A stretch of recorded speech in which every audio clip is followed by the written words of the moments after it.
இந்த உலகத்துல காலத்தை பொறுத்து எல்லாமே மாறிட்டு இருக்கு. புது போக்குகள், புது டிசைன்ஸ், அதோட வாடிக்கையாளர்களும் இது போன்ற மாற்றங்கள் தங்கள் வீட்டுல எதிர்பார்க்கிறாங்க.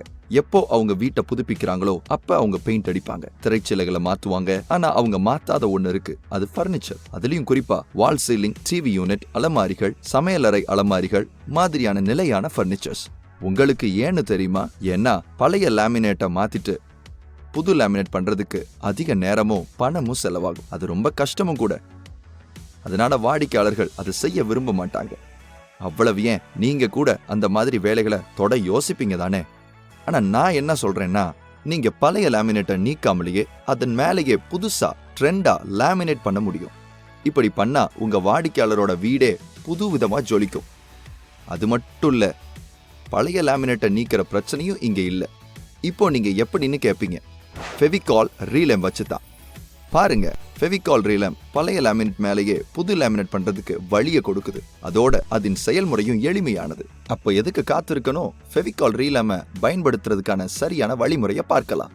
முதல்ல புது லேமினேட் எங்க பண்ணணுமோ அந்த மேல் பரப்பை சுத்தமா துடைக்கணும். கிரீஸ், எண்ணெய் எல்லாத்தையும் தொடச்சு எடுக்கணும்.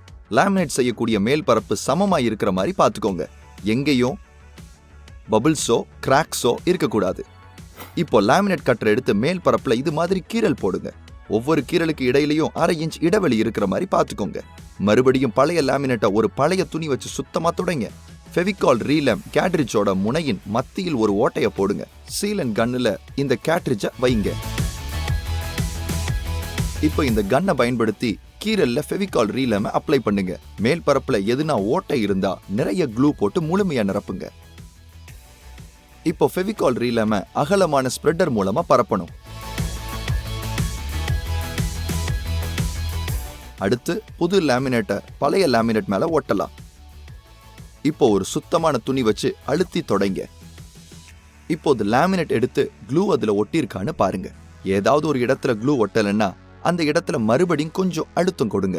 க்ளூ ஒட்டிக்கும். சில இடத்துல அல்லது சில வளைவுகள்ல லேமினேட் ஒட்டலைன்னா அழுத்தி மாஸ்கிங் டேப்பை இழுத்து போடுங்க. அந்த இடத்துல கூட லேமினேட் பழையது கூட அழகா ஒட்டிக்கும்.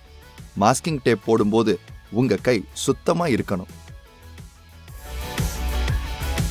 6 அல்லது 8 மணி நேரம் கழிச்சு இளைச்சு விடலாம். 24 மணி நேரம் கழிச்சு கட் பண்ணிக்கலாம்.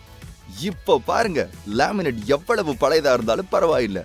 கிடைமட்டமோ செங்குத்தோ பழையதை நீக்காமலே நீங்க புதுசா ட்ரெண்டான லேமினேட்டை பொருத்தலாம்.